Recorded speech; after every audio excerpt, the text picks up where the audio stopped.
தண்ணியோட ஒரு துளி சேத்துல விழுந்தா அது சேராயிடும். அதே துளி கங்கையில் விழுந்தா அது புனித நீராகிடும். அதே துளி ஒரு சூடான தட்டுல விழுந்தா அது ஆவியாகி மறைந்து போயிடும். அதே ஒரு இலை மேல விழுந்தா அது முத்து மாறி மின்னும். அதே ஒரு துளி சிப்புக்குள்ள விழுந்தா அது உண்மையான முத்துவாவே மாறிடும். அந்த தண்ணீர் துளி ஒன்னேதான், ஆனா வேறுபாடு என்னன்னா அது விழுற சுற்றுச்சூழல் தான் மாறுது. இது எப்படிப்பட்ட சூழல் இருக்கிறதோ அது போலதான் அதை தன்னை மாத்திக்குது.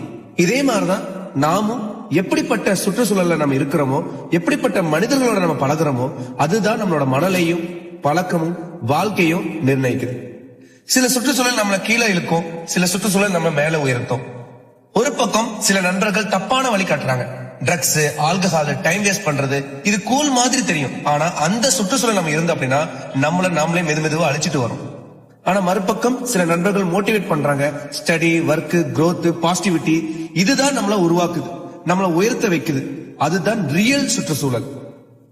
சோ டிசைட் பண்ணிக்கோங்க, நீங்க எந்த இடத்துல இருக்கணும், எப்படிப்பட்ட சூழல்ல நீங்க இருக்கணும் அப்படிங்கறத நீங்க தான் முடிவு பண்ணணும். இன்னொரு விஷயம், உங்களோட மைண்ட், உங்களோட பாசிட்டிவிட்டி எல்லாம் இன்க்ரீஸ் ஆகும். தண்ணீரை போல் இருக்க கற்றுக்கொள்ளுங்கள். ஏனென்றால் அதற்கு ஒதுங்கி போகவும் தெரியும், அடித்து கொண்டு போகவும் தெரியும். வாழத் தெரிந்தவனிடம் வாழ்க்கை இருப்பதில்லை. பாசம் காட்ட தெரிந்தவனிடம் உறவுகள் இருப்பதில்லை. உழைக்க தெரிந்தவனிடம் பணம் இருப்பதில்லை. உனக்கு கஷ்டம் வரும்போது அடுத்தவன் வந்து உதவப் போவதில்லை. அடுத்தவன் உனக்காக உன் வாழ்க்கையை வாழப்போவதும் இல்லை. பிறகு ஏன் அடுத்தவன் என்ன நினைப்பான் என்று யோசிக்கிறாய்? அடுத்தவன் தப்பா நினைப்பான்னு நினைச்சுக்கிட்டே வாழ்வதை விட நம்மள தப்பா நினைக்க